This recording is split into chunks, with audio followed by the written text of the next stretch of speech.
beat your mates at fantasy football? I've got a little secret for you.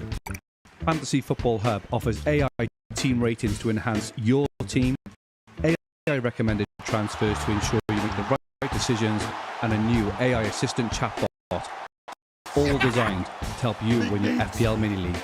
Upload a screenshot of your FPL team for an instant free AI team rating. And if you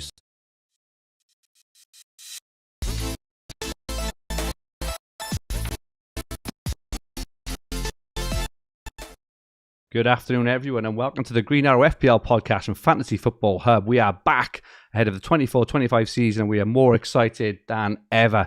If you're a new watcher or listener, you're very, very welcome. And it's great to have you with us on our FPL journey. We will be here every Thursday at 5:30 UK time. And if you're a returning watcher or listener, welcome back for another season of violin moments, Rich's intelligent chat, my dodgy punts, and the usual FPL stuff to help set you up for the weekend. My name is Fergi, and I'm here as usual with England's all-time second highest ranked FPL manager, the superb Rich Clarke.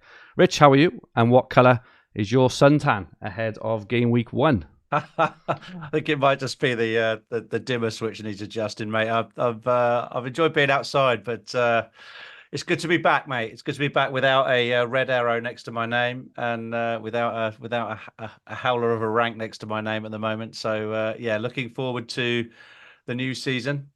Rested, didn't play Euros fantasy, but really enjoyed the Euros. Actually, really enjoyed following England, and it's been good to take a break from FPL. But I'm roaring and ready to be back, mate. So thank you for the intro. Absolutely same, mate. I got to say, when FPL launched and they launched new changes, I was maybe a touch negative about it, but thought about it more, spoke to lots of people, and I'm buzzing about it now. I don't think I've ever been excited for an FPL season, maybe in the last sort of 7-8 years. So I'm really, really, really excited to get going. This season, Rich and I will be having more guests on each week as we navigate our way through the season. Next week, we have none other than the reigning FPL champion, Jonas Sand Labak, who will be joining us to discuss his win and his approach to the season ahead. But as you can see, patiently waiting. We also have a wonderful guest here with us this week, one of, if not my favourite, fantasy football content creator and players, the brilliant Luke Williams, aka Dis FPL on Twitter. Great to have you on, Luke, and how are things with you? Thank you very much. That was a lovely welcome. Yeah, despite the skin tone saying otherwise, I have been touching grass during the break as well. Similar to Rich there, not really played didn't play the fantasy game and tried to just sort of recharge the batteries. And similar to you, Fergie, I suppose, in the sense that sort of almost dreading the relaunch of getting back into the swing of fantasy football, like such addicts. But then once it was announced, the changes were there, the prices, scrolling through the site, the old buzz comes roaring back, at least until game week 1 or 2 when we regret everything all over again. But yeah, can't wait to get started, and thanks for having me on. No worries. Absolutely superb to have you. Known Luke a long time through Sky and everything else, and always want to chat FPL with you, Luke. We did Spaces, didn't we, a couple of years ago? Really enjoyed those when Spaces were the thing. And lots of midnight chats around price rises and goodness knows what. They were good days. In this opening episode, we're going to be discussing the FPL rule changes and the impact, our early thoughts on the game and strategies, and then take a look at some premium dilemmas, players going under the radar, and finally our very, very loose drafts, albeit with 2 weeks to go. But before we move on, do you want your FPL team rated for free? And do you want weekly transfer recommendations driven by artificial intelligence? If you do, you click the top link in the description below. Go to Fantasy Football Hub to get your team rated instantly by uploading a screenshot of your team. It takes literally seconds. We'll be showing our current drafts and ratings later in the show. And if you do join our full package as a paying member, we're so confident in our tools and AI that we are offering a staggering Win Your FPL Mini League or Your Money Back offer. And with 50% off, there's never been a better time to join us at Fantasy Football Hub. On with FPL and the new rules. And Rich, I suppose it'd be great to open up just with your kind of thoughts on the rules. What were your first thoughts when you saw the changes? Was it horror? Was it excitement? And how do you feel about them now? My initial thought was I was just sort of just thought, wow, initially, you know, especially just the headline thing with the 5 free transfers that you can hold. I've always been a sort of, probably if I was asking for a change, I think I might have said on when we were looking at how we could improve the game, I think rolling a second transfer I thought would be a nice move. So they've kind of gone in that direction, but I never expected them to allow you to roll 4 transfers, which is really, quite something. So I think that's great.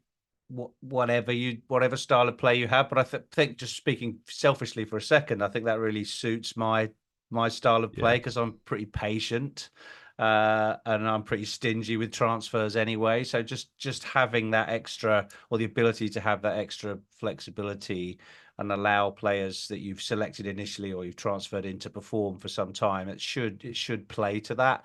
And also, hopefully, once you've built up a little bit of a war chest or a safety net of transfers, it will help you through injury crises and that kind of thing. And I think, just extending that out a bit, the ability to also roll that transfer bank through one of the key chips, like a free hit or a wild card, and have the transfers on the other side, I think that will lead to some huge swings of fortune for people. It'll make it very difficult to catch someone who's had a fast start and has all their chips and 5 transfers in the banks, let's say, where it's just all fallen for them.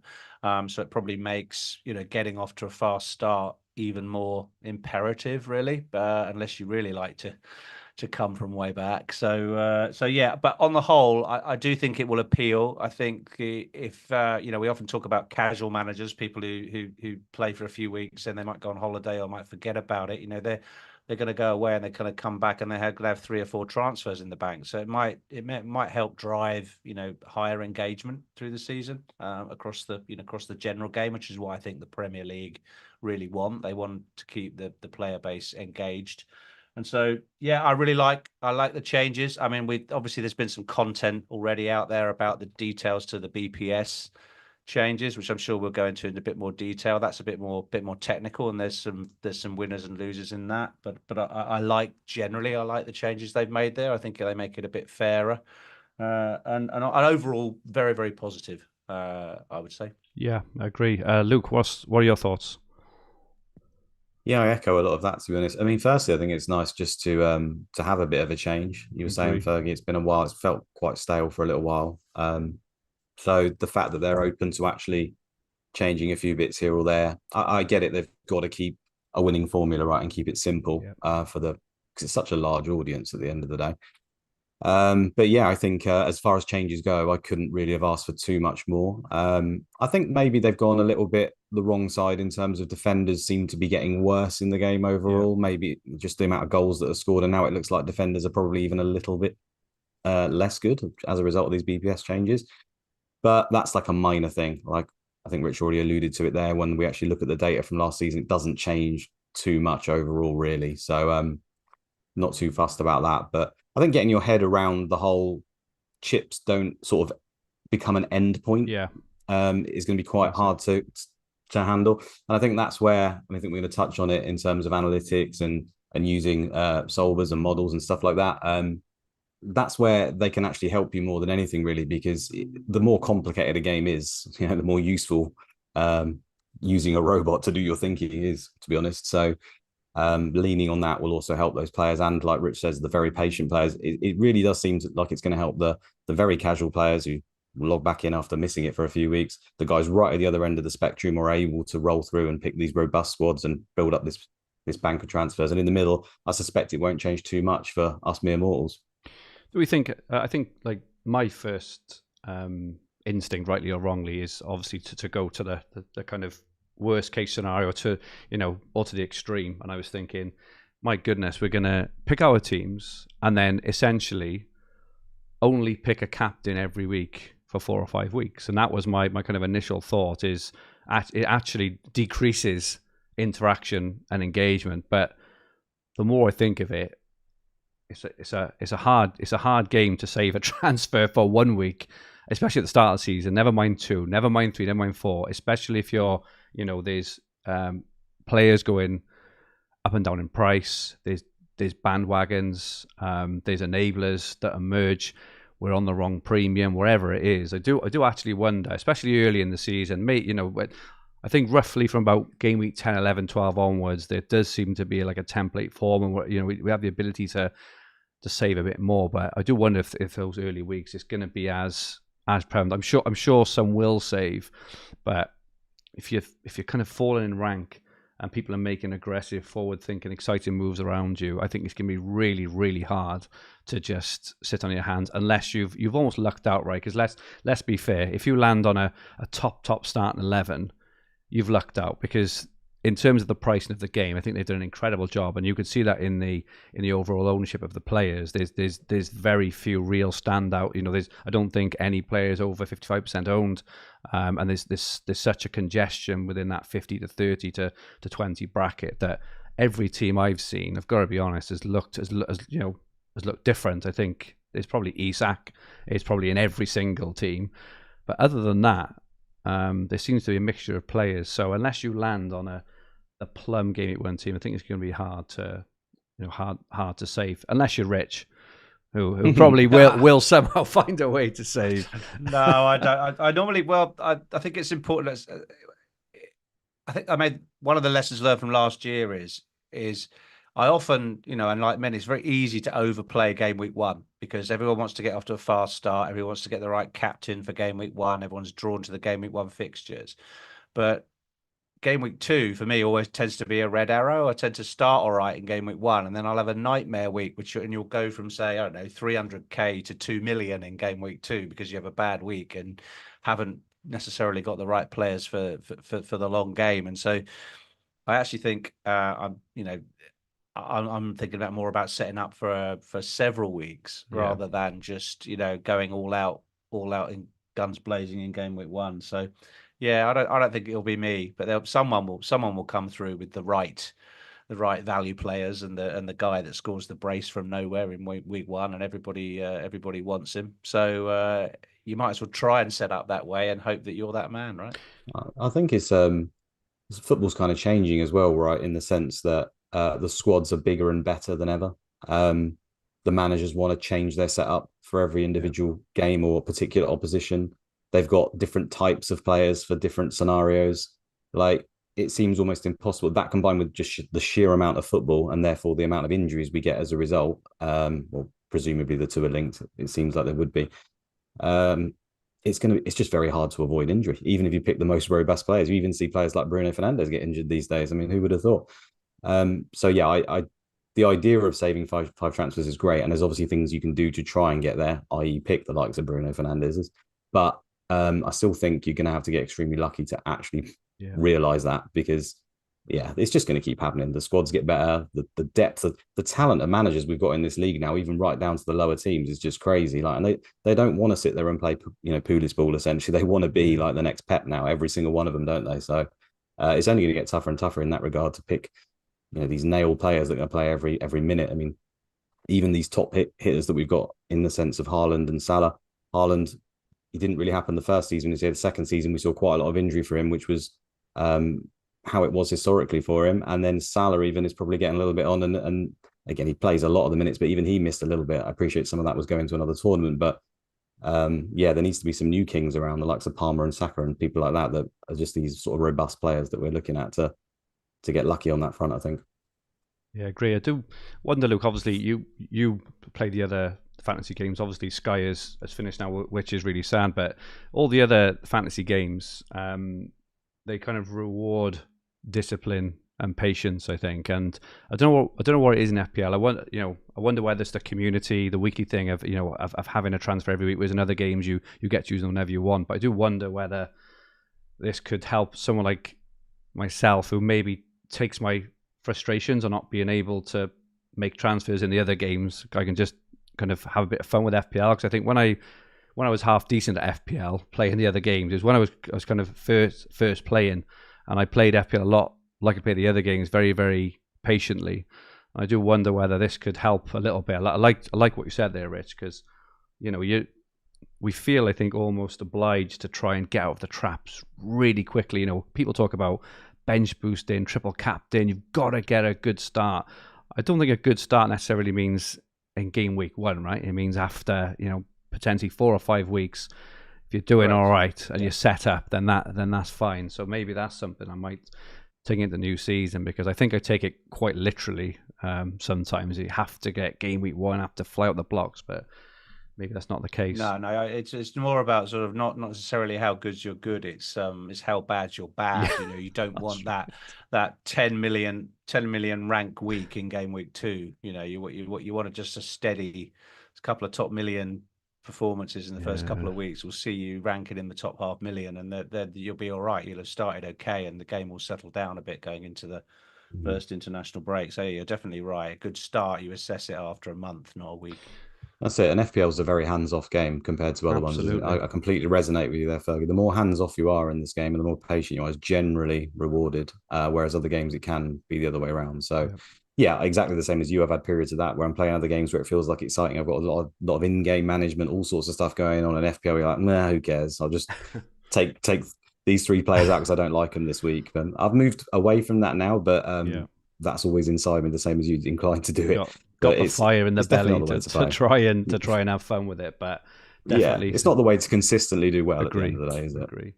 Just on the just on the bonus points changes, I haven't taken the time, right or wrong, to go into the absolute kind of detail of it all. I know you go onto the hub, and there's kind of articles and kind of all sorts. Our algorithms now have baked it into the projections for the new season. It feels at its highest level that it's going to benefit attackers and take away from defenders and keepers. Luke, have you got any kind of more to add on that in terms of analysis or thoughts? I mean, that pretty much nails it. I think goalkeepers and defenders are just generally worse. They're not going to get the bonus points as often. I think the main takeaway is in the games where both teams score and one of those creative fullbacks gets an assist, the chance of them probably getting bonus has gone down quite a lot in those games. And I suppose people have then, I think, initially thought that, okay, I'm just going to not spend any money on defense. But when you then take a second thought and think, well, now you only get rewarded really for clean sheets, goals and assists. Well, who gets clean sheets, goals and assists? Generally the most expensive defenders. So also, when you look at the bonus totals, yes, they've suffered a little bit, but we're talking like 10 points here or there, and they still got more bonus than all of the other lower defenders. I think that the other main part I've taken away is in sense of the goalkeepers, and I think this is more fair. The likes of the times when Areola, you play like away to Man City or something and come away with 15 points, and you've had the nous to not play the guy and he sat on your bench, and it really, really hurts. I think those wonder days for keepers, that they will be there to some extent, but they've been nerfed quite a lot, especially with the changes. Well, that's right. Yeah, I mean, a penalty save almost guarantees you 3 bonus points before, didn't it? And so that was 8 points for a penalty save, which seems kind of, too much, right? In the context of the game. And you can't plan for it, right? We don't like randomness, do we, as managers who want to plan? Like, you can't plan for someone to get a penalty save. So it's like, it doesn't feel fair. Talking of planning for penalty saves, just to move on to the 10 points for a goalkeeper goal, I found that a pretty random change. I don't know about you guys. I think the last goal was it Alisson in the COVID season? Yeah. I mean, a fantastic moment. It's a shame the fans weren't there for that moment. It's one of the few kind of times as a Spurs fan anyway, I jumped out of my seat. I was on the ceiling. It was such an incredible moment, but it doesn't seem like, I've seen a few people on Twitter looking at, career long goalkeeper XG and stuff, and I'm just like, no, it's not for me. I don't really see why they did that. And anything to add, anyone? Or well, imagine Edison got penalties. That's all I'll say. Well, that was touted at one point. There is that potentially. Sorry, Rich. I did ask you about the bonus there, Rich, and the keeper goal. What's your thoughts on the bonus? Is it going to impact the way you play? I think it might impact things like a tiebreaker decision between, so let's say you're trying to choose between Gabriel and Saliba as your Arsenal defender. To the point earlier, Arsenal defenders still make sense because they made 18 clean sheets last season. Even if they regress a bit, let's give them 15. That's still a very good return for a 6 million investment. Yeah. But if you're choosing between, say, Saliba or Gabriel, if you look at Gabriel's attacking stats, if you look at his shots on target, he's more liable to earn bonus in a 1-0 win for Arsenal due to that, that shots on target type percentage. And I think he gets fouled more as well. Just as an example, it's just those extra little BPS increments will increase his baseline and just put him more in line to receive a bonus when you're just trying to make a tie break between those two same price players. So it will help in that respect, but generally, I think it almost nails on the fact that a premium keeper, even though, and I was considering, say, Raya to double up on Arsenal, a premium keeper will just not get any bonus points. I think, as I heard today, that Arsenal only conceded something like 66 shots all season. Wow. And that's so he's not going to earn any save points. He's not going to earn any bonus points. So you're really just buying clean sheets from that premium keeper. So decisions like that, I think, are made easier when you're putting your team together. So it does make it more important to at least consider, some of the deeper stats when you're planning a team. And if I was to create a new chip, I didn't know where I wanted to kind of be yet, I think I'd definitely call it the mystery chip. What do you think about that, Rich? Do you think it is a planned mystery, that like a strategic decision that we have to make after the season, or do you think they just gone, let's just do something halfway through? I think it's a provision for a mid-season intervention where they can freshen the game up or give people a kind of second chance. They'll pick maybe one of the examples from the what's the kind of 1 week game called again? Challenge.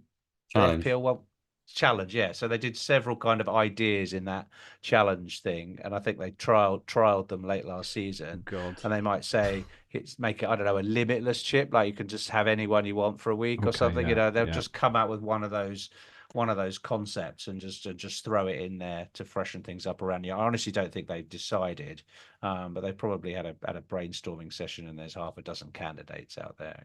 What's your take on that, Luke? It's a nonsense, isn't it? I'd love it. Imagine if it was some sort of dice roll and it's like whatever number it lands on is how many thousand ranks you drop or go up or something stupid, or you swap places in mini league with your rival or something. I beg to God it's not that. I really don't think it will be, but hopefully it's just not something that requires any planning, because we need prior information really to be able to plan. So, or at least they tell us with enough time to do so. But we're all in the same boat. So whatever it is, we're all going to suffer that demise. So we'll see. I would be surprised if it isn't something. They also play like a Norwegian game, don't they? It's run by the same people. Yeah. They've got a few different chips as well. Rich Maybe they're trying to bring some. Yeah. I don't play the game, but I've heard that. Yeah. Maybe defense gets double points, something like that. Yeah, that's what I imagine it will be. Cool. And I suppose in terms of how this and kind of everything else, our experiences, how last season went, the rule changes, how we're looking to approach the new season. I really enjoyed your end of season pod, Luke. Rich sent it actually to me. If you haven't listened to it, Unorthodox on Spotify. It's a really, really good listen. It's only about like a 20-minute long listen, but for those engaged managers, especially us who are the wrong side of 30, maybe 40. You 40, yeah, Luke? You don't look 40. I am 40. You don't look 40. Well, there we go. It's very kind, Andrew. I'm gonna keep coming back. But yes, it's a really good listen. If you played fantasy for many, many years, it's a really good listen. But you kind of talked about. I think it's the episode's actually called the future of FPL. But I suppose just wanted to chat a bit around the factors that we're all thinking about when we're talking and contemplating about approaching the new season. Got a couple of points up. The use of analytics, which I know, Luke, you're kind of a bit of a convert, aren't you? And I'm kind of getting there. The kind of hangover from all the competition we just had, sort of Euros, Olympics, Copa America, lots of players who may or may not make game week 1, but do you really want to go without these players ahead of game week 2? Example, do we need a fast start? Impact of new managers is what I'm really interested in, and anything else at all, really. But Rich, I don't know if you want to kick us off really on a few of your thoughts. Yeah, definitely. I mean, I think Luke's pod was really good. It helped me at a time when I'd had a pretty rough season. I managed to have a good finish, but certainly some of the mental knocks were still there when Luke's pod came out at the end of May. and it helped me reflect. I think he said some good stuff on there about the good old days are not coming back, and that we need to, even if we're old school and we play in a certain way. The analytics are here to stay, the algorithms are here to stay, and the amount of information that is out there in the masses that everybody is using is going to continue. So the player pool is larger and they're better informed. So we're not going back to the old way. So the best way to deal with it is to embrace the challenge of it. And I really agree with that. I think it's I don't play by following an algorithm necessarily, but I need to be aware of how they work. I need to be aware of effective ownership when I'm making decisions over transfers and who to sell and who to captain against and that kind of thing. And I have been going that way, but it's almost been reluctantly. And I think the new game perhaps won't allow us for that. And so certainly more statistical awareness is one of the changes I'll be making. Yeah, Luke, as I mentioned, you're a bit of a convert, aren't you? Do you want to talk us through, your kind of thinking around analytics and FPL and how it's going to help you really pick your game week 1 team? Yeah, I mean, I'm definitely a convert. Ultimately, wasn't doing as well. Like Rich touched on there, maybe had a worse season, and we already touched on it earlier with you, Fergie, about probably not giving FPL as much time as I should have given. I was a little bit bored, to be honest, and I just thought, how can I give myself a new challenge? And then the analytics world started popping up, and to be honest, it was no more than just sort of being inquisitive and looking at it, and then starting to listen to the things they were saying, looking at the results they were getting, which if anyone's seen them for the last 3 seasons really since it's sort of taken off, the analytical leagues are just far and beyond all of the other leagues really in all categories. The average sort of scores, they've just come out on top by quite a way, and this includes the legends essentially, like people like Rich. But it's not doing anything I would say groundbreaking or different than what Rich is. Really, it's just helping players like me play more like Rich has done for years, and then taking it just that little bit further, in the sense there's a few sort of nuanced pieces that I mean I can go over here if you want me to go over that change our thinking really. And I suppose the most of it people have all seen. What's the film with baseball? It's gone out of my head now. With Brad Pitt, Moneyball. Thank you very much. Yeah, Moneyball, fantastic film. Bringing it down to one number and expected points, which obviously the hub have got their model, and not ignoring that, not sitting there and thinking, this algorithm is very well created. It's using all sorts of inputs. It's using market odds. The bookies are rich for a reason. Who am I sat in my chair watching a few games here with on the armchair to just think that I know better? The fact is, you might not know better, and the likelihood is you don't. So it's just being humble enough, I guess, to look at what the crowd essentially are saying, or the informed crowd are saying, and then basing some of your decisions off it. It doesn't mean you have to follow it. It just means you have to be aware. Plenty of times, and I think I say it on the pod, there are players that are clear standouts that you don't need to have a model. You don't even have to have half a brain, really. Haaland versus Ipswich is at game week 2. It's probably going to be the highest expected point score. You don't need anyone to tell you that if you watch any sort of football. But in some weeks, there might be players that is a little bit closer.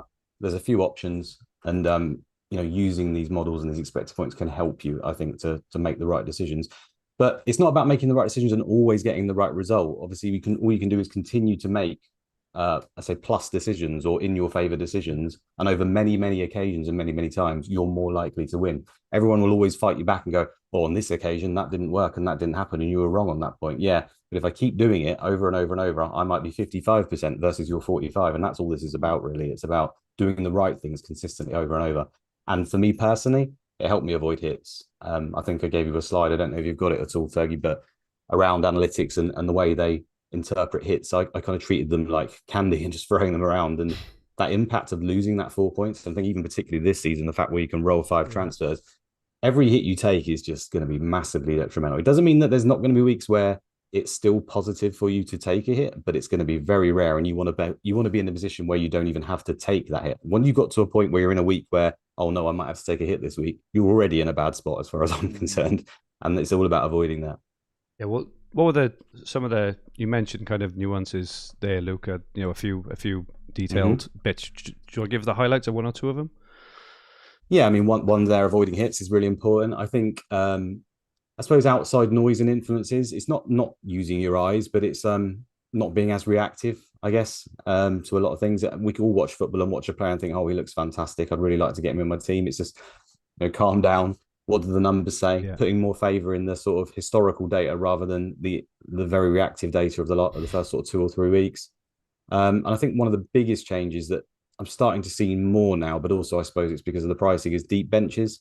I think a lot of the time we're encouraged to, or have in the past, sort of ignored our bench quite a lot, and sort of gone for those cheap players on the edge. And then what people don't realise is that really can have a negative impact on you if you can't just, you get an injury in a week. Like I said, a lot of players get injured these days. You feel compelled to make a switch. If you've got that lovely 2 or 3 options, an active 15 squad to bring in, you don't have to remove that player. You don't have to take him right out or take a hit for it. And it can save you. People don't like the idea of having points on the bench. You put your team on Twitter or something and people go, oh, I've got way too much money on the bench there. And I wouldn't be comfortable benching that player because he might score some points. Well, it doesn't matter if he scores points on your bench. It might be hard mentally to take, but it's still I've always approach. played that way. I've always had a strongish bench and a very good first bencher, because even though he scores points, you've still got the potential to maybe get those points off the bench. You don't need to focus on the negative of not actually getting them, but it's better than not having him at all. Precisely. And it's really good to hear.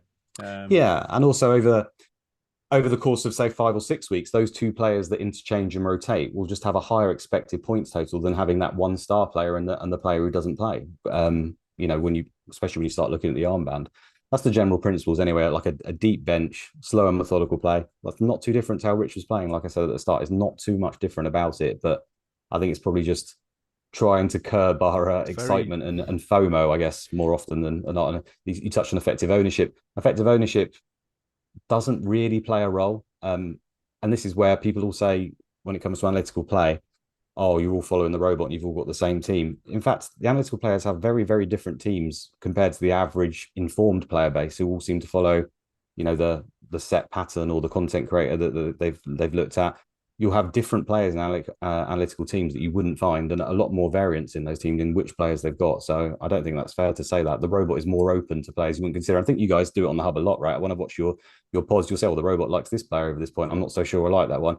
And didn't it do really well last season as well? Didn't it end up beating you guys? It beat me by 800 places. Yeah.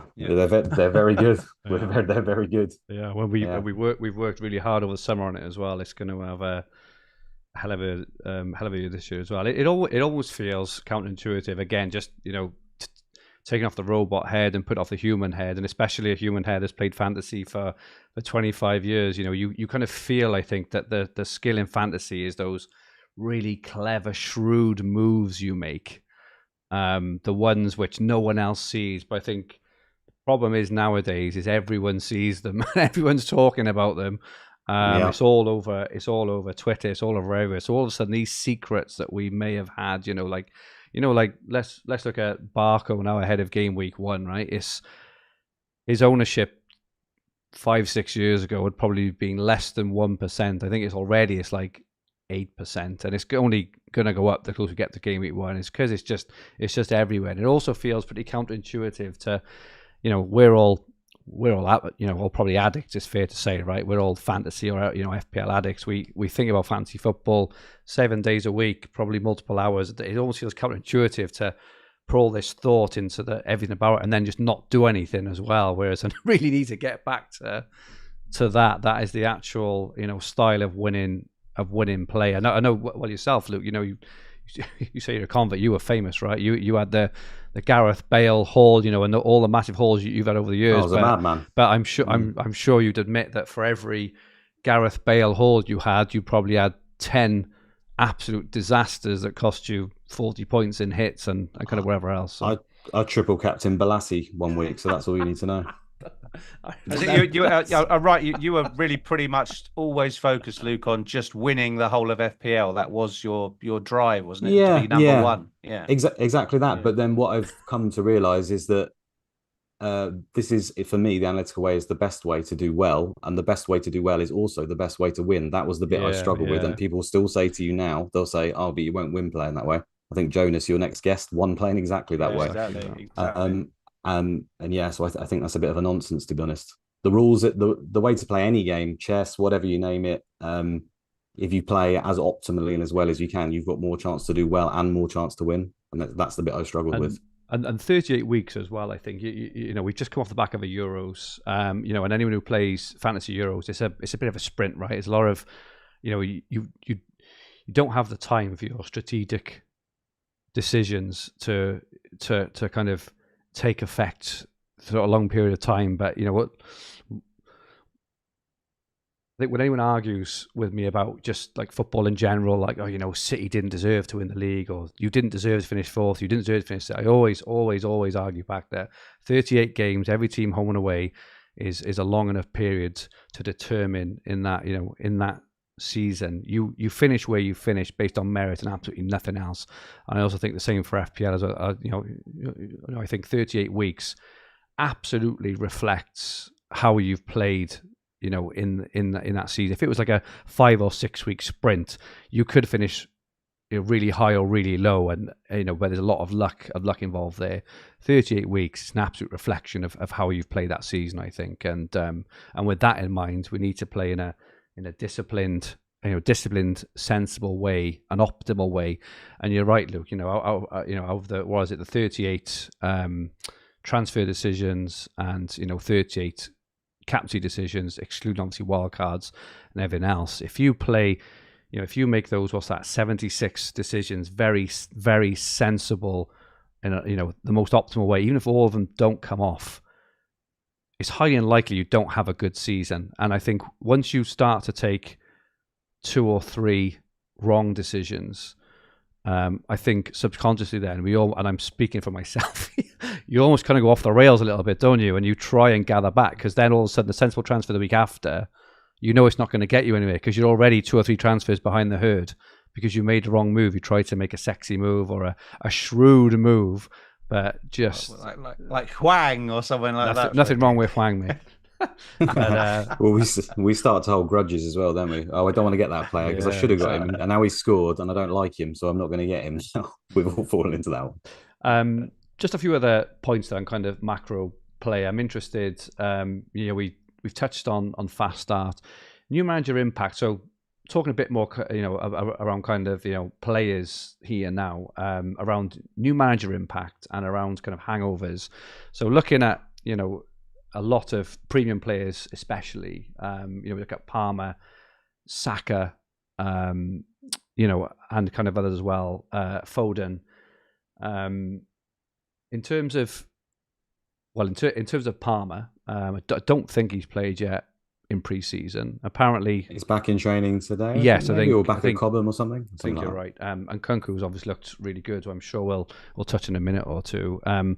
But I was thinking a lot yesterday. We were chatting internally within the hub and kind of looking at some expected minutes and looking at, you know, the XG of certain players, bits and pieces, and a couple of players in particular, Salah and Palmer, were two we were kind of talking about new managers, new systems, and you know, and everything. We're trying to make a decision on whether we should adjust their kind of stats or their XG. You know, Salah was a really good example in a couple of friendlies. Looking at his heat maps, the last 2 friendlies, he has played very much on the right hand side. I know he scored last night, but if you look at his heat maps, he's played very much on the right hand side. And Palmer obviously haven't played yet. Now apparently Maresca doesn't like playing with like a number 10, so there's the things that Palmer may not play in the position he played in last year. How much of that impact is going to impact your game week 1 decisions? Because if is Salah going to is Salah in game week 1? I appreciate it's a good fixture, right? How sure are we that Salah is going to rock up, play on that position he's always played, you know, with a new system, a new manager, a new vibe, a new environment, and he's just going to go and smash the game week 1? Because I'm not so sure. Rich, you're smiling. What do you think about that? No, I think you'd make a good point. I mean, I feel slightly differently about Chelsea than I do about Liverpool. I mean, they're the 2 big teams, if you like, who've got new managers, right? So we know that Arsenal and City are settled sides. They're likely to be the top 2 again, or at least it feels like that before anyone's kicked a ball. But, you know, with Chelsea, I think a lot depends on, you know, your personal experience from last season. I was one of a huge number of managers who invested heavily on Chelsea and United ahead of very, very strong fixture runs in the opening 6 to 8 weeks of the season, where they had like all the promoted teams in succession, great run of home games. And, we all expected Bruno, Rashford, Sterling, Jackson, etc., to smash it, and we all bought Reece James before he got injured again and stuff like that, and we all invested massively heavily in a very underperforming Chelsea side that struggled. They had a little bit of form towards the latter part of the season, but on the whole, they had a poor season, and they were completely propped up by Cole Palmer for the whole of the season. Without him, they would have possibly even been relegation candidates. I'm quite happy to just wait on Chelsea, see how they settle down, see if Nkunku is the bargain that we think he's going to be at 6.5. There's no need to necessarily take a risk with that position in game week 1. And I do think you need to cover that price point, the Palmer price point somehow. But I don't think I'm going to have Palmer in my side, just because it's a new manager.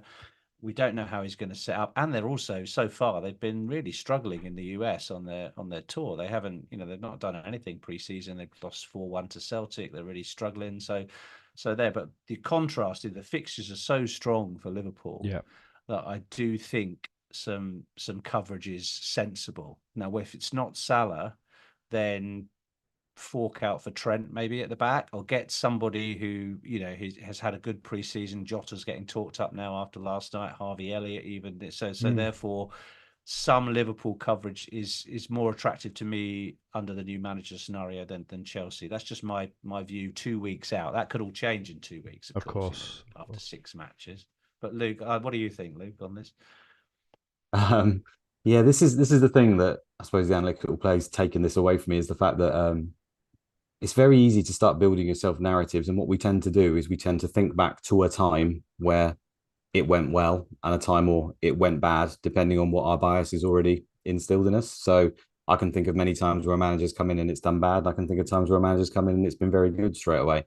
I can think of times where friendlies and how the form of a team before had the start of the season has carried on into the season, and times when it's not. At the end of the day, all of those things are unknown.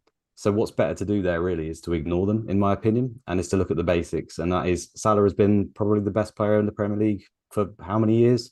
He's scored goals and had data that suggests he will continue to score goals throughout that entire time. And the fixtures are very good. So to me, that would trump all of the other information or narratives I make. I think already I see on Twitter, Chelsea were rubbish versus Celtic, and then they just won. Who did they just win against? I think yesterday, comfortably 3-0. Suddenly they're pretty good. Liverpool beat Arsenal, didn't they? So that seems to have a bit of a swing, because before we're seeing Arnie Slot ball might not be okay. Now suddenly they beat Arsenal. I think that can cause us issues to get involved in that, really. Like a lot of the stuff will be unknown, in the sense that new managers, new systems, new tactics can create new situations where a player will suddenly bump their numbers significantly or drop them. But they don't usually, again, when we go to the more common thing, they don't usually change too much, players. It doesn't happen. You think of the few examples where it has happened, you go, oh, Gundogan did, so that means that could happen to that player. Yeah, but there's not that many you could name, I suspect, over many, many years that do dramatically change. And also the models or the predicted points will be able to capture those quite quickly. They're going off market data.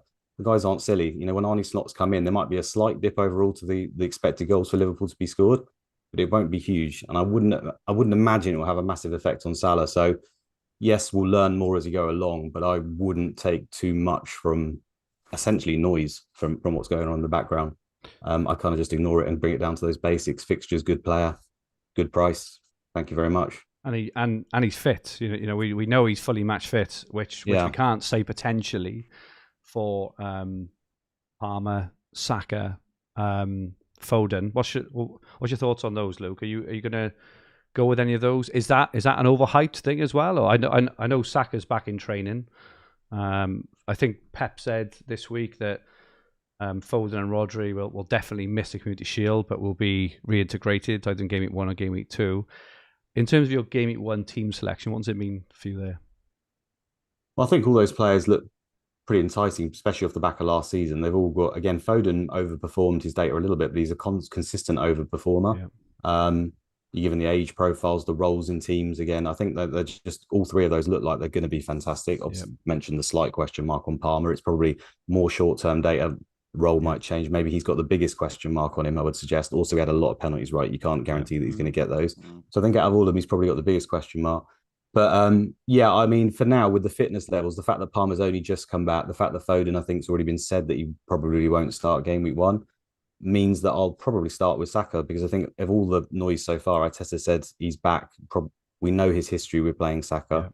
The fixtures are probably the worst out of those three, I would say, over extended period. But the initial sort of 2 in the first 3 weeks are pretty good. A couple of nice home games. Yeah, so that kind of lends itself to me for going Saka. I just think he's probably, over the course of the season, who do I think scores the most points is another question. I think they'll all be pretty close, and it might even come down to how many penalties each of these guys gets, or how well Man City, how well Foden does for Man City. But I'm happy to start with Saka basically, and then go from there. I think that's fine. I think being at that price point, like Rich said, is quite helpful, because then I can maybe later move to Foden if he's come back, or if Palmer's just carrying on from where he left off, he could be the next big thing at the end of the day. Like, the data is small, and how he's performed, we can't guarantee it's going to carry on, but these players do appear. The Salahs and the Haalands do appear, and maybe he is one of these guys. We don't know. We'll have to see. But it gives you the opportunity to move to him pretty quickly, I think, if you start with Saka initially. So you've just bigged up Salah and Saka there, Luke. I'm assuming for what you said, they're in your game week 1 team. Are you on Haaland? Are you on a Haaland, Salah, Saka? Is that even possible? I've not got all three, no, because I think the captaincy mechanic makes it that will actually end up being probably poor value overall. You can only captain one of them each week, can't you? So I'm sure it's possible, but for me, it's almost certainly Saka, and then it's one of the other two. I think the draft they've sent you, I don't know if you plan to use it, had Haaland, but to be honest, I'm so on the edge of going either way, Salah or Haaland. It will come down to what information we get in the next 3 weeks around fitnesses, and Haaland had a little bit of a niggle or something, Pep was saying.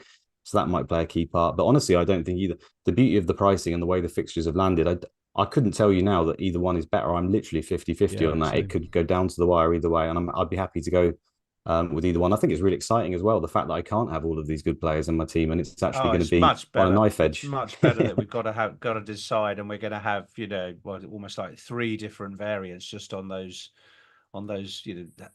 both one or t'other is the great way to start. And I think I have read somewhere that they have modeled that out, and it's very, very close on what the predicted models say in terms of it, which way you go, whichever strategy. So just pick the one you like, but the ones I've tried, when I've tried doing a double draft with Salah and Haaland in it, I don't like the budget cuts I've had to make, across the rest of the team. It just feels too severe. You have to haircut too much, and therefore I would choose one. So, looking at fixtures you mentioned there, Luke, about captaincy, and I do agree, and I also agree with you in terms of the pricing. I think what they've done brilliantly, as you say, is made it impossible to have all these, and obviously have a really balanced team. And as we just all talked about, if we are going to play, I say you all, I'm just including myself in your conversation about sensible play this year.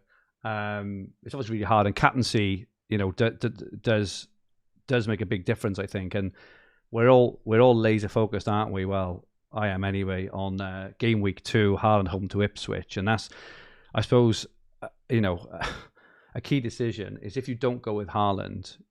I'm assuming we're not going in for game week 2. I'm assuming you make your bed, right? Because you're guaranteed a hit. You're also almost guaranteed to take out Salah. Who if he kicks off and does well in game week 1, he's home to Brentford, and then he's away to United, home to Forest, home to Bournemouth. You'll be taking out Salah for Haaland for that run as well. We've also got Isaac, who I think Isaac is potentially a touch underpriced.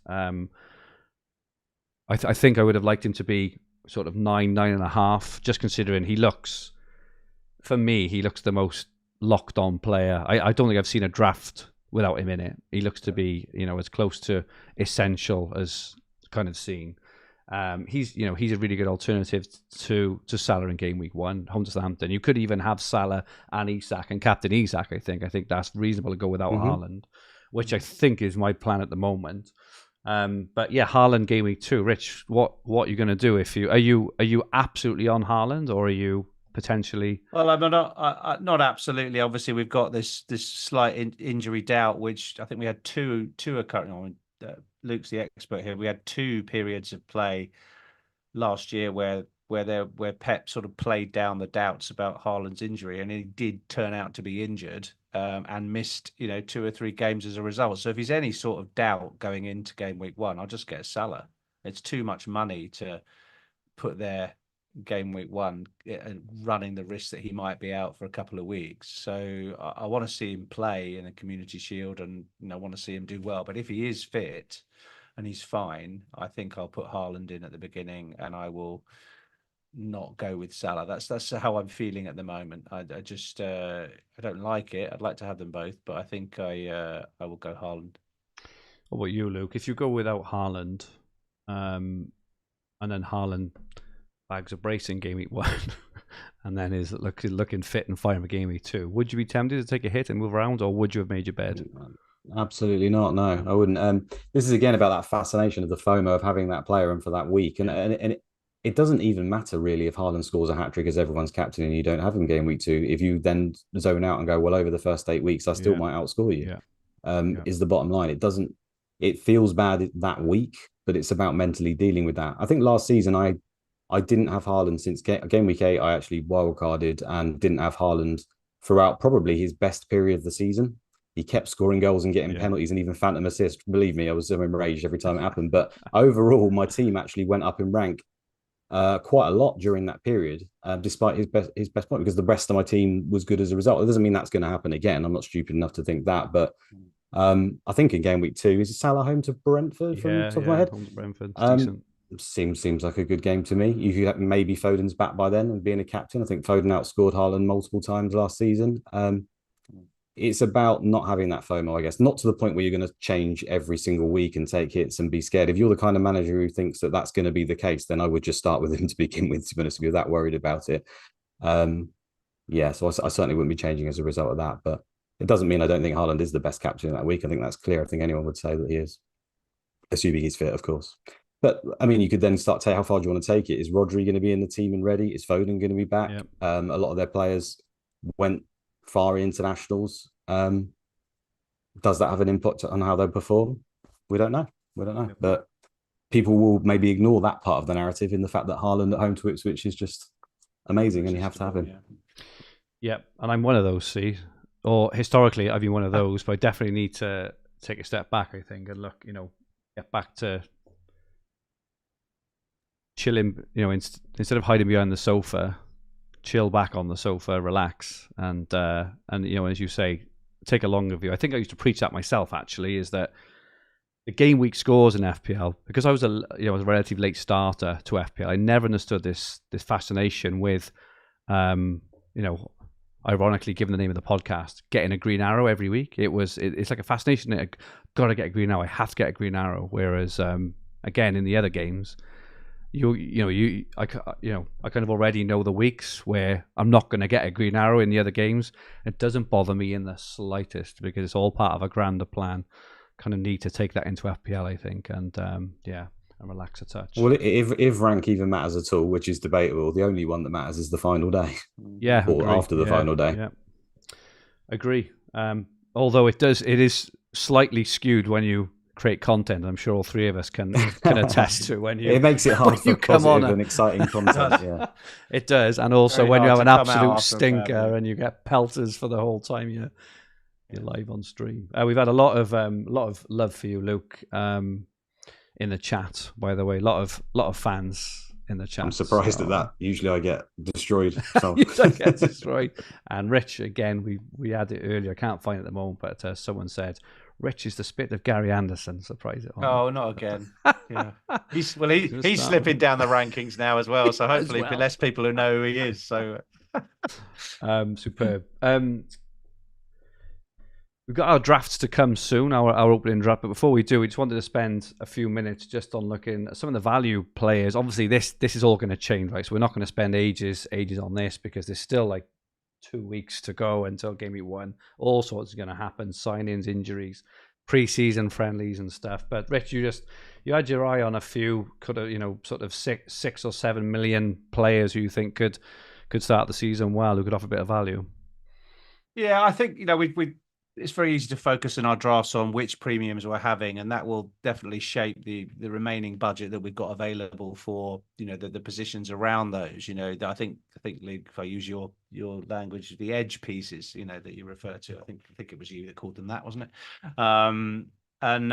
Yeah, this is important. This is where the sort of you can combine the a nice run of fixtures in the opening 6 game weeks with a nice price point and help your decision making. There's Mark Southerns did a very nice piece of work a couple of days ago on combining putting an index on value and fixtures and coming up with a ranking for players. So I'm sort of going off a little bit off his work here, but these are just my decisions based on that work. And I think you've got to, on the screen now, could have probably had a dozen players on this slide, but we normally go with 5, otherwise it gets a bit crowded. And the first one being the 6 million striker slot that a lot of us will have. Let's say you go with Haaland, you go with Isak, or Isak and Watkins, 2 heavyweight strikers. You've got a third spot to consider. And at the moment, the 2 standouts, statistically are, Chris Wood and Rodrigo Muniz. They are the 2 that are sort of battling it out for our affections. I think both Forest and Fulham have really nice fixtures. Both those guys have pretty strong fantasy goal involvement, so they have a high percentage of goal involvement for their side. So it's really just a question of who do you prefer to start the season? Forest, I think, start with a couple of home games. Fulham have slightly better fixtures over the long term, but I think Muniz probably gets it for me over Wood, but it's close. So there's a couple there. Eze, I've seen in a bit like Isak. He's almost in all squads, but he's a talisman player at a value price of 7 million. So he almost like walks into the slide. And then at the back there, we've got Leon Bailey. I mean, that's probably because his stats are really good, but Diaby's left Villa. Douglas Luiz has left Villa. I think he's going to get far more expected minutes next season. And if you're not going with Watkins, again, he provides you with some Villa attacking cover for that nice run of games from game week 3. So he's definitely in the conversation. And actually in my draft, you'll see Morgan Rogers is in there for me at the moment as a 5 million option. So he's 1.5 million cheaper. So Bailey or Rogers are both really nice value options for early in the season. I see you snuck one of your own. I have snuck one in, mate. So you want to talk about Kilu? Yeah, being a Spurs fan, was just having a look about Dejan Kulusevski. I think he started the last 2 out of 3 games, the number 9 for Spurs. Got a goal and assist last night. Appreciate it's in Japan, on their tour, but 6.5 million midfielder potentially starting the season at number 9 home for Spurs, which it looks like it is. There's still a couple of friendlies left, but he's just one to put on the radar. I think if people haven't noted that, he's probably one just to take a look at, because like I say, a 6.5 million number 9 for Spurs midfield looks a steal if he can get. He's a very good player. He struggled last year, but if we remember the year before, he joined in January, and his output from January until May was absolutely outstanding. So he's a very good player, and he's just one for the radar more than anything. Yeah. I mean, that 6.5 price point is very crowded. There's a lot of good options in there, isn't there? Like, Johnson is also, Brennan Johnson's also in there, and Kunku. We could make a very long list here. Yeah, absolutely. Of options, but it's definitely something that we should be focusing on. And Bailey, just on Bailey. I know we mentioned this last year when Adam was on. When Bailey's fit, his points per 90, I'm sure was one of, if not the highest in the league when he's fit and when he's playing. So again, that's just something to note there. But yeah, Luke, sorry, any thoughts on those, or any other players you're kind of excited about? I like a lot of those. I think a general point, we did touch on it with a bonus point system, but changes the fact that cheap forwards are generally just really good value. We often ignore them. There's so many seasons where you can find basically the cheapest starting forward for a team that's probably on penalties. They will end up being quite good value across the season. We've had the likes of Pookie, you've even had the Luton strikers, and these are people that are completely written off as like, you're never going to have a Luton striker, for God's sake, sort of situation, because they're going to be so bad. I think with the fact that now, if Adam Armstrong, who's been terrible in the league before for Southampton, let's be fair, scores a goal for Southampton, the chances of him not getting bonus unless the other team have put 5 goals in are almost non-existent. He's probably going to get them. So the players like Pedro, Armstrong, these cheap strikers you've already mentioned, Wood, Muniz, they are going to clean up on that bonus, and it's hard, therefore, to not to be value. So already a lot of people are going with Isak, like you've mentioned, probably going with Haaland, and maybe we'll have one other striker, one of these guys. There is a pretty strong case, especially in analytical circles, to have 2 of these cheaper strikers because the value they provide is so good. And then you can start looking at the likes of the Sakas and the Fodens, which maybe not from the beginning, but maybe at wildcard point or a little bit further on. It's just, I think the cheap strikers are just great. There's not that many of them, but the ones that are available are good. That's the way I would look at it. Yeah, they're much better for me than, say, the 5.5 million mids. Much better, even though some of those are enticing. I think long term, you could leave the like of Adam Armstrong across the season. It's hard for him not to be valued. There was a couple of other players. Szoboszlai has been kind of touted as potentially playing a more advanced role for Liverpool. He did play as a defensive midfielder last night in their friendly, but they have been sort of chopping and changing. But he may be one to keep an eye on as well if he can get that number 10 role. And Curtis Jones was the other one who's been kind of touted down the road. I don't think we'll be picking Jones. I think it's probably fair to say that Szoboszlai would get the minutes over him. Harvey Elliott is one. I just keep seeing his name popping up again and again, especially by Liverpool fans, just about how fantastic a player he is, and how well he's playing. And he got a couple of assists again last night. Just looks one to maybe monitor. Few other players. Brighton have signed Minte on the right hand side. Don't know a lot about him, but looks sharp. Scored a cracking goal the other day, didn't he?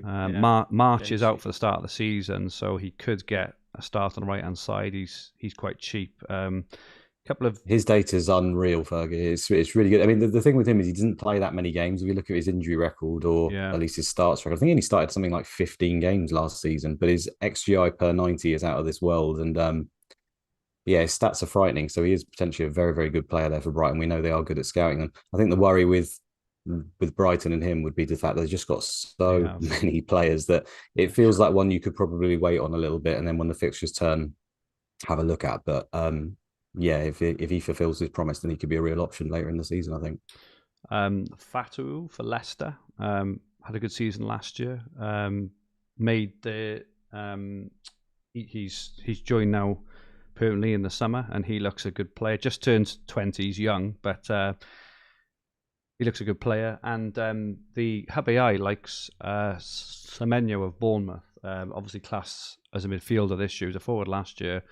I think he was quite popular, wasn't he, around that sort of game week 27 to 29 period, Semenyo, and he did really well. I think he got, was it a brace in one of the games? Stacking our teams with Bournemouth players. Yeah, but really, really nice player. 5.5, he could be cheap. So yeah, just a couple more of the.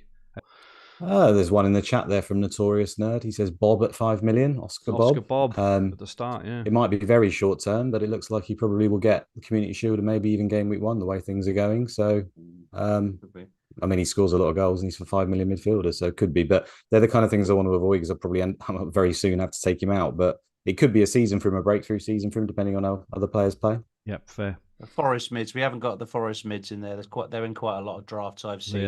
Hudson-Odoi and Gibbs-White are worth a mention. I don't know. Barco as well. Did we say Barco? Well, he's on the. There's one of these for defenders. Yeah. We'll move on to defenders now. My mistake. No. Yeah. Gibbs-White and Hudson-Odoi. I can't really get too excited about one. I think it's the price point of the 6.5 million mids. The Forest 6.5 million mids. Again, rightly or wrongly, but when you're up against ones from Spurs or potentially Liverpool or Nkunku at Chelsea, it just doesn't ring right to me. Whereas doesn't quite feel right. I think to Luke's point, the 6 million bracket and the forwards, you've got kind of João Pedro, he's 5.5, who looks a really good option if he's fit. Muniz and Wood and Armstrong. There's not as many options, so I'm a bit more excited about Wood than I am of the others. But yeah. And in defence, called out a few here, Rich. you can tell a few of them are new picks because the images we've got are not the best of them. But you've had to use AI, have you, to generate their bodies? Generate a couple of things. But you mentioned Barco, 4 million. I mean, we mentioned him kind of tongue in cheek towards the back end of last season. I do remember he deputised for Estepinian, and he looked really good. Estepinian looks like he's going to be out until sort of end of September time. Barco's been on corners. He's very attacking and doing really well. He seems to be in lots of drafts. As I mentioned, he's about 8% owned at the moment. And there's a few others as well. I think Livramento is probably dependent on what happens with Trippier. Is looking increasingly like he's going to go. Has he been seen getting on a plane to Saudi Arabia? Is that true? I don't know. Yeah, it was a few days ago, but it could be anything really. He could have been going to Jersey for all we know, right? It was just him. He could have been, yeah, absolutely. So yeah, Livramento is probably your Newcastle pick if Trippier does go. But I've seen quite a lot of early drafts have had Burn in them, but he seems to have dropped out of favour a little bit for some reason. Still a good pick, I think. Newcastle defence is a good one. And is that Munoz at the back there in a Crystal Palace away shirt? Yeah, I'm not sure I recognised him, but yeah, he looks really. There's quite a lot of excitement about him as a 5 million defensive option. His stats are really good. Came very close to scoring off some big chances with high XG last season. So I think he's one who's due. According to a lot of content creators, and I think he could be worth the extra $500,000 over Anderson at Palace if you want to go for a Palace defender. And I've seen Mikalenko in a lot of squads as well at 4.5 as the go-to option for if you want an Everton defender. So yeah, lots of options here. The thing that's not really obvious at the moment, we haven't touched on it because it's a bit of a boring subject, is there's no obvious goalkeeper choice, is there, in the whole game? It feels like so to me. You've just got to pick your price point or just go for what you've got left in the kitty and have one, because there's no standout 4.5. There's no real standout 5, and 5.5 seems too much given the bonus changes. So what do we do? Yeah, indeed. Luke's thoughts on keepers? I know you're keen on Munoz as well, aren't you? Yeah, I like Munoz a lot. I just want to mention Konsa as well, who seems to slip. I know it's very unsexy, but just seems a really silly price. I know Villa didn't end up keeping that many clean sheets, but they're a top team, and I think that's probably a little bit too cheap for him. Their fixtures are great to start as well. And then someone in the chat mentioned about Rico Henry. Yeah, I think that's kind of under the cover there a little bit, because Reguilon was very good in that position. I'm not saying he's going to replicate that. We know Rico Henry was very good before his injury. We're playing wing back quite a lot, 4.5 million. I think Brentford's home fixtures are really, really good. I just have the slight worry that is he sort of fit enough to play all of those games, but so maybe a Pinnock instead. But Brentford maybe under the cover. They do rotate quite nicely with a lot of other teams in the beginning of the season.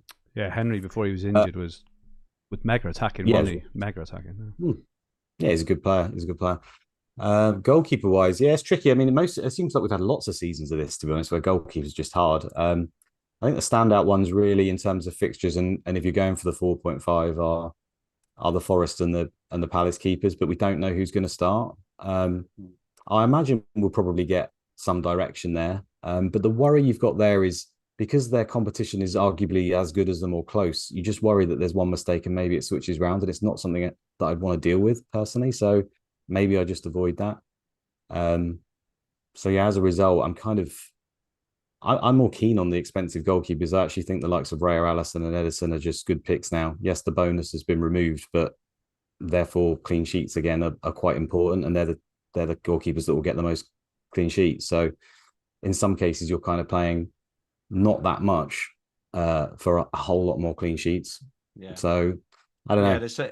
It's true, isn't it? If you were say you're going to get 15 clean sheets out of Raya, you would be very happy with that from a 5.5 mid, wouldn't you? Or 15 turns in a season, you'd be really happy with that. And he's cheaper than the Arsenal back line, who we think will start, and avoids any potential rotation issues now they've signed Calafiori. So I do think there's a good case for Raya.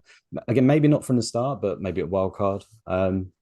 Yeah, tricky. Goalkeepers just seem to be such a lottery. Hopefully they've done a little bit to negate that, as we've already discussed. But I might even go for a 5 million one to start. But then even with the 5 millions, there's nearly always a 4.5 defender that in the same team that you could go for instead. Very tricky. Some good options in the chat. Lots of mentioning Rogers, Muniz. Alex says Kwanzaa at 4.5 could be a real steal if he nails down a starting spot. Yeah. Absolutely. 4.5 for a Liverpool centre back would be insane. He's pretty good in Bradley the air on as that well. note too. Bradley, If it happens that Slot wants to play Bradley all the time and use Trent either in midfield or inverting from left back or something, I think Bradley would be in everyone's squad if he was going to play every week. Mikel says Castagna. Notorious Nerd says Miguel, which I believe is the new Forest keeper who looks like he might be in there. Yeah. He's 6'8", isn't he? Yeah. Well, he's nearly, I think he's nearly 7 foot. He's right. It's impossible for anyone to mention the Forest goalkeeper without saying he's 6'8". It's what everyone's. He could be absolutely terrible. Bear in mind, no one knows.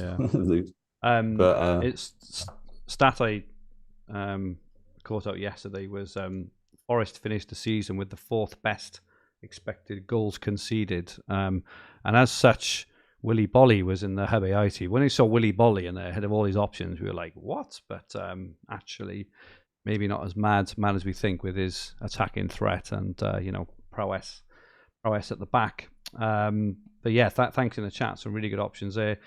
Brereton Diaz with 0.5 XGI at 5.5 could be a good one at his new team.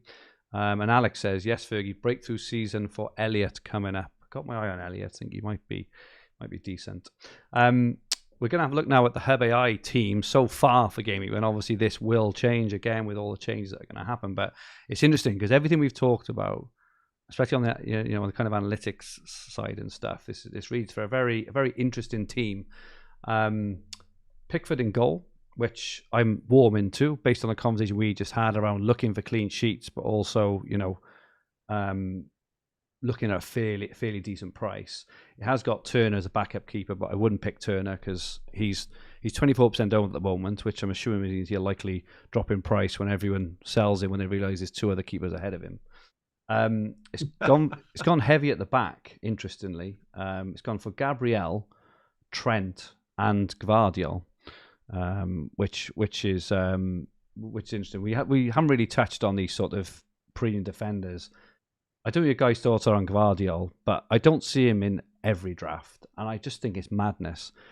The way he finished the season was absolutely insane, and he's absolutely nailed in my team. Probably ahead of any other defender. We've got to ask Luke here as he's on. What would you say percentage wise was Gvardiol's nailedness from where you are now?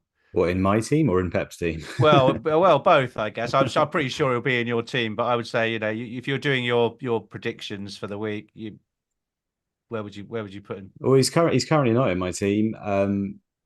Don't get me wrong, he might very well be there come game week 1. I think he's a great pick. I think the thing with Gvardiol is, it looks likely based on who Pep's got available that Grealish is going to start the season. He's obviously they're fit, they're using him. He's Foden etc. is not back. And I say this with some reserve because obviously it's Pep Guardiola and we know season on season he can surprise us with new systems. But if he is to follow up what he was doing last season or closely to it, we will know that Gvardiol's big upturn in form come with him essentially playing left wing or getting really up into the box. And when Jack Grealish plays, he hugs that left touchline. So Gvardiol's more likely to play in a back 3 as a result. I know he still got an assist the other night from centre back, I think it was, but if anyone saw the assist, it's just a pass into the box and he was very advanced though, Luke. He won the ball over the top. He was on the edge of the box. He's always going to be advanced because they push up so high. That back 3 ends up just camped outside the area. I mean, Walker does it in the back 3 as well quite a lot, where he'll swing crosses in. Usually they're useless, but he's at least there. I don't think he's suddenly a bad option because he's not going to be left wing. And the other thing is, he might not be left wing to start the season, but how long is Grealish going to stay in the team? How long is it before Foden starts coming back? How long is it before Walker's there? And then as a result, as Walker being the right back, they start to do what they did before on Gvardiol's left. I think that will happen very quickly. So the only thing with me is they start off away to Chelsea. Not 100% sure on their players back, and it looks like Grealish will start. So I think you can sort of avoid him to begin with, and then maybe for me, I'm looking at an early wildcard strategy, and then I'd be very surprised if Gvardiol isn't in my team. But I have no problem starting with him because, like you say, even if he wasn't bombing forward, he's still just a great pick. So who misses out? Ake? Well, Ake can play with him because he plays the left centre back role, and Gvardiol plays the left wing. They're not directly linked. I think it was Diaz who actually suffered the most towards the back end of last season. Ake kind of replaced Diaz. Okay. But a lot depends on who's going to invert. At the moment, he's playing Lewis, right? So Lewis will probably invert from right back because there's no Walker into that central midfield pivot role, and Gavardio will be the left centre back. You would have thought, but was Diaz caught in Burger King yesterday or something, or was that like a? I don't know everything about City, guys. I'm not following him around. I saw a photo yesterday. It looked like Ruben Diaz. He was like on holiday somewhere in a Burger King, so I'm not sure what condition he's in. What he remember when I said about ignoring the noise, Fergie? Yeah, don't let that influence your decision on whether you're having. For Christ's sake, expected fast food consumption. And then so it's Gvardiol, Trent, and Gabriel, and then Barco and Feist there as the 4 millions. Into this for a midfield: Salah, Saka, Son, and Eze. With Winks as a 4.5, and then Isaac, Wood, and João Pedro. So it goes to the point. All right, so it's done. It's done what you said. It's done what Luke said. It's gone for the 2 value forwards and the expensive back line. And I think there as well that might be 7 penalty takers as well, which is interesting because it does give it a bump for that. I mean, Hub AI took a bit of stick at times last year, but that's a solid team. It's what you look at and you think, wow, it's absolutely packed with top class proven players, talisman for their teams. They're all on penalties, and it's got a premium defense as well. It's pretty good. It's only really the bench that's a big concern there, course, isn't it? If Pedro doesn't play, or you get one injury, or Gabriel's rotation, or Gavardio could, I suppose, that so suddenly you can pick some holes. But that 11 is incredibly strong. Yeah, really good. Team. We're going to look at our drafts now. Firstly, just before we do, this is all using the My Team tool. But if you want your FPL team rated for free, we're about to give our ratings now for our teams. I don't think you two know your ratings yet, but I've done your ratings for you. And if you want weekly transfer recommendations driven by AI, if you do want all this, click on the top link in the description below. Go to Fantasy Football Hub to get your team rated instantly by uploading a screenshot of your team. It takes seconds. And if you do join for the full package as a paying member, we're so confident now. Tools and AI, they're offering a staggering win your FPL mini league or your money back offer. And with 50% off, there's never been a better time to join the hub. Luke, we've got your team up first, and indeed it doesn't have Gvardiol in it, but it's still a good-looking team. Do you want to talk us through it? Thank you. I can't remember which team I sent you, but yeah, I shall try my best. do you want to read it out, Fergie? Shall I read it out for you, Luke? Yeah. I've got it here as well. Okay. But yeah, go ahead, mate. So we got Martez in goal, 5 million keeper. I must say, I'm not a massive fan of the Villa defence, and then in Europe as well. I prefer Pickford. And then interesting choice of Liverpool defender in Virgil at 6 million, trying to save a bit of cash there. Robertson, actually, I know he wasn't in that draft, but Robertson shows up very, very highly on the AI. Finished the season absolutely on fire for Liverpool. And he's actually predicted to score more points than Trent, I think. Pedro Porro, really, really popular player, and Munoz, Barco, and Konza. So, yeah, what's your thinking on that defence there, Lou? Yeah, Porro just comes up really high in predicted points. I think, again, going back, I know he's one of the ones who might suffer from the bonus loss, but when we talk goals and assists, he's still the player I would suggest will be right up there towards the end of the season in that regard. I know Spurs clean sheets weren't particularly good, but I play the fixtures, and I think he rotates really well with Konsa, who's on my bench. You can obviously play Konsa in the weeks I won't play Porro, so I kind of like that. The Virgil van Dijk thing's not nailed at all. I don't know who that 6 million, that could very well be Gavardio, could be an Arsenal defender. It would be Robertson over Virgil if I was very confident on him starting and what his role would be. I'm just not sure whether he will. I think Slot likes to invert a fullback, right? Which again usually means that if we presume that's going to be Trent that tucks in, that Robertson would then end up being more of a left centre back, which doesn't really suit his game. So would he use Gomez? Would it nerf him a little bit? I don't know yet. So I'm not comfortable with that. Plus the little bit of injury I think he's got at the moment. Virgil's kind of just a placeholder. Barco, I'm happy to chance. It's like I said about having a robust team and having a team that you can play all the time. He probably bulks that trend a little bit, and I think there'll be other analytical managers who probably wouldn't be willing to risk that. But I'm happy to chance it at the beginning. I think because I just think he's, the fact that he's probably going to be on a few set pieces. He's so cheap, and then those sort of fixtures 4, 5, 6 look good. So as long as he can hold on to then, I think he's that good of a player that he could just continue to play there. I mean, he was linked with Man City before he went to Brighton. So yeah, I'm just happy to chance that to begin, especially with an early wildcard strategy. He feels like the kind of player as well that if he does Icon fulfills the speculative promise. If you're on him early, not only have you got his points, you've got him at a cheap price and you're saving a transfer as well. He feels like that sort of speculative punt. That's it. And he feels like a very obvious player that might go up in value if you want to Yeah. play that game, right? Yeah. So yeah, very early on, if people want to save some money somewhere and they look at a 4 million who's at least started, he's in that category, and so he might get picked. Midfield, So that's no the Salah. defense. No, not for now. Could change, but I think the likes of Eze, Saka, and Kunku are basically locks for me now. I think the Bruno Fernandes spot is one that I don't particularly like, but the robots tell me is a very good pick. So it's fighting myself again there, and I think maybe I'll change on that one. But for now, his expected points seem pretty good to me, and he just fits that mold of what we were saying. If I want to be in a position to save those 5 transfers, having a player like that who just sits there and we know he's going to turn up, we know he's got penalty set pieces, the fixtures are okay. I don't need to worry about that. And that will maybe help me to get in a position where I can save those free transfers. So he's there for now, but we'll see. And Rodgers is the one on the bench who I think we didn't talk too much about, but again, probably slightly risky, but and it will depend maybe on who they sign. But I just think when I say about having a good bench, it doesn't necessarily mean in price, right? It means in players, and maybe they've just mispriced Rodgers. I feel like he might be good enough that he should be a lot more expensive. It's high potential, very high potential. Yeah, and I think the beauty of him is as well, he could kind of come in the weeks where the rest of my midfield is slightly weak in the first opening weeks, and then I'll wildcard after that. So if he's dropped out of the team for whatever reason, he serves a purpose for a few weeks and he enables you to get more money. So are you thinking if it all goes well, you'll bin this in the first international break and wildcard? Is that your rough plan if it's all going well? At the moment, I think it's game week 6. I'll probably wildcard. Okay. I haven't looked too much at game week 4. I think that's quite popular too, so I need to have a look at that. But I think that team there, if I don't get any injuries and I live in this magic dreamland where it all goes well, potentially I could save 5 transfers and then wildcard. It's obviously not going to happen, but that's the idea. That's the idea. The one that might interest me might be Saka out just before game week 4 and 5. I think he's got away to Spurs, and then is it City they're playing? So that might be the point where I switch to someone else and use one transfer that's at least tactically half planned. And then Haaland, Isak, and João Pedro. No arguments there, I don't think.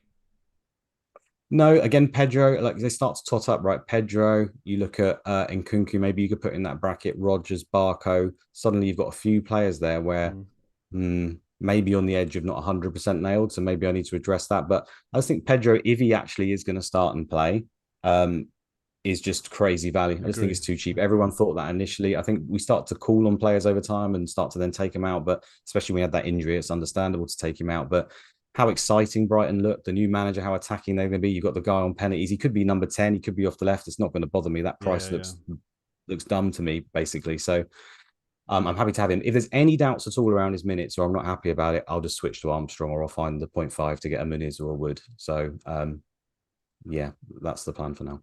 Really good team there, Luke. Good stuff. Very good. Good arguments. Rich, we've got your team. You want to talk us through it?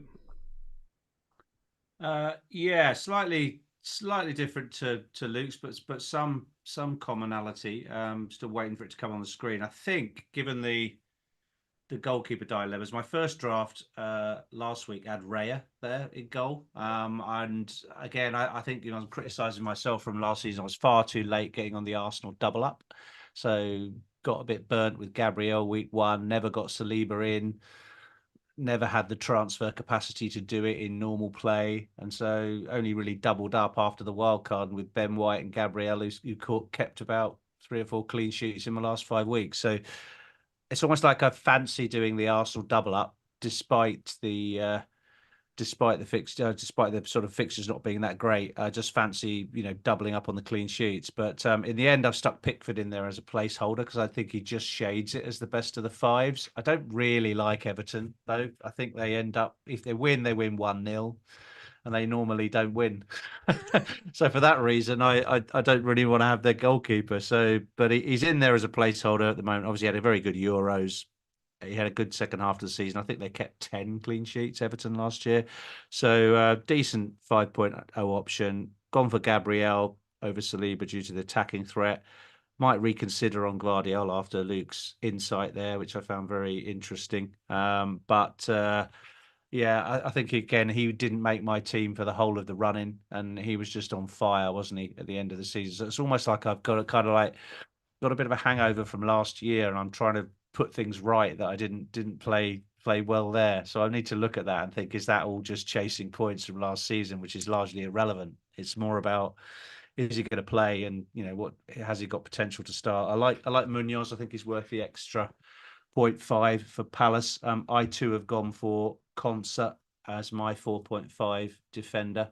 I think he rotates pretty well with Newcastle and reasonably well with Palace, I think, although I'll look at that. But I think Conser's underpriced at 4.5, and I too have Barco. What a surprise! He seems to be the standout for pick. We haven't mentioned Harwood Bellis tonight, but he seems to be pretty nailed for minutes if you don't fancy Barco, or you want to do two 4.0s. I've gone for Saka in midfield, partly because almost every team I've looked at hasn't got him in it.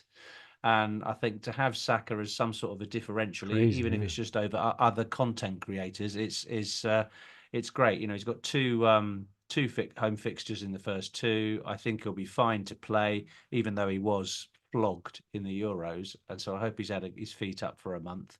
And I think he'll be fine to start the season. Have Eze like everybody else.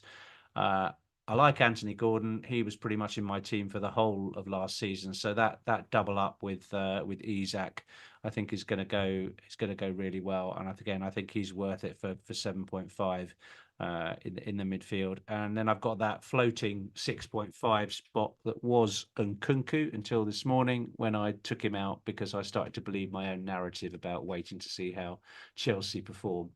That could be anyone, that Johnson spot. I think you were talking about Kulusevski earlier. I hadn't even looked at him, but Johnson looks pretty nailed on, and his numbers are really good. So having someone in that 6.5 spot looks logical. And then up front, I've gone for the fairly template look of Haaland, Isak, and Muniz of Fulham. I just think Fulham's fixtures look pretty good. They've signed Smith Rowe now, who was a favourite of mine a few years ago. He was my little differential for a couple of seasons back. Got me loads of goals when no one owned him. So I think Fulham will go well, especially at home.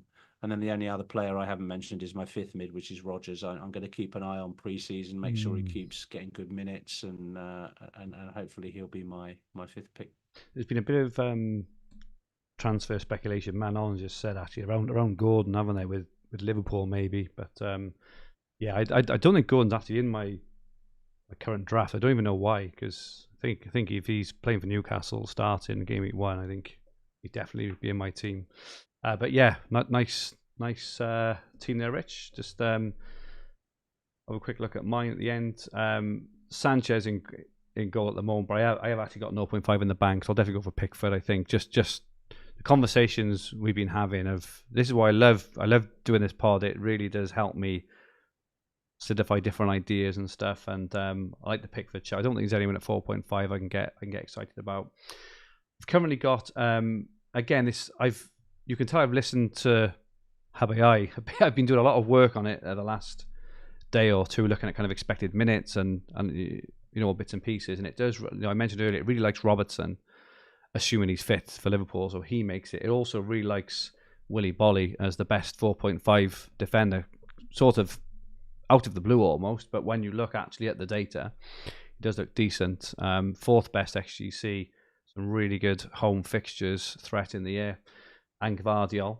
I've got Barco and I've got Michaelenko on my bench at the moment. I haven't given too much thought to rotation yet. I'm just looking at kind of players a bit more. Got a midfield then of Salah, Saka, Son, Eze, and Nkunku. Nice. Which I really like. And at the moment, I'm on Isaac, Wood, and Pedro. I think I prefer Isaac, Muniz, and Pedro. Just chatting to both of you, there is a bit of uncertainty. I think about Wood. I think he's kind of in the team by default at the moment, just because of Wanyi's been injured. But I think the feeling is Wanyi, when he's fit, he'll probably probably start. But I think the standout thing for me here, I've had Haaland so far in every draft. I took him out yesterday to say when I was looking at Herbai and looking at the numbers it was spitting out, and looking at the Herbai actual team we mentioned earlier, and looking at the team I've got now, just the factory of the squeeze in Son, for example. I mean, he's so low owned. If you consider his price and his pedigree, and I can have Saka, who I completely agree is, if he's fit, nailed on for me for game week 1. A kind of lowish ownership as well. It also allows me Salah and Isak and a couple of premium defenders as well. So at the moment, I think I'm Haaland out, and I'm gonna have to take. What would you do for game week 2 then? I don't know at the moment. Like I say, we're still a fortnight away. Still need to think a lot. But I would also, I think a bit depends on Foden, because I wouldn't be, if Foden plays game week 1, I don't think I'd be against captaining Foden, bringing him in and captaining game week 2 either. He's captain Sunday, or captain Son home to Everton. There are different options there. I do want Foden when he's fit. He kind of fit, and that's why I like that bracket of having 2 or 3 sort of premium price points in midfield, because I think it's an easy hop along to Foden, to Palmer, and everyone else, but it's really hard to do if you've got Haaland, I think. But you could always captain Gvardiol for his left wing goal. Left wing goal against Ipswich. He's going to bang his 15-pointer. But I like it, Fergie. I think the midfield's really strong, but it's just that I think to Luke's point earlier, you've almost got to be. You've got to say I'm going to stay strong through that game week. 100%. There's no period and not get Haaland. No. You're either. It is either make your bet. It feels like, and this is wrong, but it feels like at the time, due to the fever, Rich, which you like to talk about, right? It is absolute fever in it at the start of the season, that if you miss out on a Haaland hat trick in game week 2, your season's over. And I think we all remember. Do you remember when Salah scored that hat-trick game week 1 against Leeds? And we were on Green Arrow, Rich. It was me, you and Adam. And I was saying, why would you not captain the best player in the league against a newly promoted team at home? And I ended up massively overthinking it, going with Aubameyang. And Salah bagged a hat-trick with 2 really dodgy penalties. Oh, we both had him, didn't we? You both had him, I didn't. And it just absolutely killed me. But then on the same note, trying to embrace, Luke's conversion, and obviously the hub has massively moved to kind of analytics, AI now, and just look at the bigger picture and just look at all right, even if Haaland does score a hat trick, right, and he's heavily captained, the people who have got him are not going to have Salah, Saka, and Son, who could score very, very well in that week themselves. So just need to try and it doesn't matter for that week though, does it? It doesn't matter for that week. That's the thing. Over 6 weeks you might still be ahead. Yeah, it's very hard though coming on Green Hour every week. Yeah. I did. So you need to block that. You've already lived that, Fergie, so it doesn't matter. You're hardened to it now. There was a comment earlier on which made me laugh. He said something like, Fergie, when you were on tilt, it was the highlight of my season. There you go. So it does. More views at least. That's good. I did go on tilt about 3 times last year over different things. But just a note on Willy Bolly, I think they've signed a centre back, Milenkovic, okay, who's some sort of absolute beast apparently in terms of height, and people keep mentioning this set pieces thing. So okay. I don't know. They might play a back 3 and Bolly would be involved then, but if it's a 2, you'd expect it to be Murillo and then maybe this new guy. Okay, just a thought. Good to know. Thank you, Luke. And that is it from us for this week. A bumper version back from FPL. We haven't had a bumper version for quite a while, but I hope everyone's enjoyed. I certainly have. And thank you so much to everyone who's joined us in the chat today. Those who are going to watch it back and those just on the podcast versions, your support, as usual, is very, very much appreciated. Luke, absolute superstar. As I said at the start, you are one of, if not my favourite content creator. So really, really good to have you on. Finally, FPL. We chatted about Sky a few times, but first time chatting about FPL, I think really, really enjoyed it. It'd be great to have you on again later in the season if you are around. But yeah, where can people get hold of you? You do a podcast as well, don't you? I do. Yeah. Thanks again once for that. It's called Inspected Goals. It's just on YouTube. If you type that in, or into Twitter, it should come up. It's not that regular, to be honest. And then you mentioned the other sort of solo podcasting I do, which is just called Unorthodox on Spotify. But I can't remember my own handle on Twitter. I think it's like @dis_FPL or something like that. If you can find me on there, then should be somewhere. I don't post that often, so you'll probably have to find it on the feed. So yeah, thanks guys. You can normally find Luke in the Saki comments section. I noticed a couple of the players. That's what Twitter's for. A couple of players. Are you going to be doing City lineup predictions this season, or are you coming back off that? I don't know, Rich. The thing is, there's so many leaks these days. It's like it feels like it's pointless.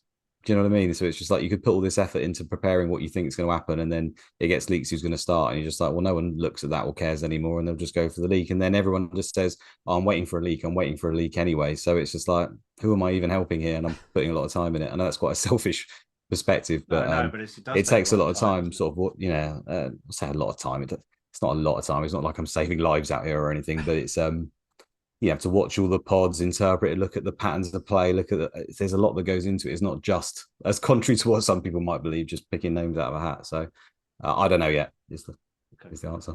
So thanks ever so much for coming on, mate. I found that incredibly useful to my own thinking. So it was great having you on. I noticed you made a comment this morning, Luke, about the Kulusevski one. I think it was to the above average boys, about saying something like, oh yeah, I can't wait until he plays K-League teams, All-Stars every week in the Premier League or something. But yeah, you always make me titter. I think we're at that age. We appreciate that sort of humour. Rich, thank you so much as usual. Fantastic insight, and I'm going to have you hold my hand this season, Rich, as I go through a season of sensible, optimal FPL play. So don't let me off, because I'll be running out into the road. We need someone to make transfers in the first 5 weeks, mate. So it's going to be you. We do. But thank you, Rich. Where can people get hold of you? I'm on @Rich Clarke FPL on Twitter. And don't forget, Rich runs the Ultra product here at Fantasy Football Hub. If you're interested, go click on the top link, Fantasy Football Hub. Click on Ultra, and it's personalised team advice from one of the greatest managers who has ever lived. My handle on Twitter, or X, I still can't call it X, I can't do it, @FFH_Fergi. This podcast and video will be on the Fantasy Football Hub YouTube channel, with the podcast versions available on all major podcast platforms. If you like what you watched, please press the like button. We'd really, really appreciate it if you haven't already. And remember to subscribe to the channel in the bottom right-hand corner of the screen. Don't forget, we have team reveals right here on this channel of, kind of massive FPL superstars. We're going to have the FPL winner, the reigning champion, Jonas, on with us next week, and also doing his team reveals exclusively for Fantasy Football Hub. We've got kind of Abdul, we've got Bakar, we've got Heisenberg, we've got Rich, we've got Holly, we've got all the stars revealing their teams right here on the channel. So make sure you're subscribed if you're not already. And as I mentioned earlier, we'll be back next week with none other than the reigning FPL champion, Jonas Sand Labak, to look ahead to game week 1. We are very, very excited for that. In the meantime, enjoy the sunshine, and may all your drafts be tinkered with. Good night, all.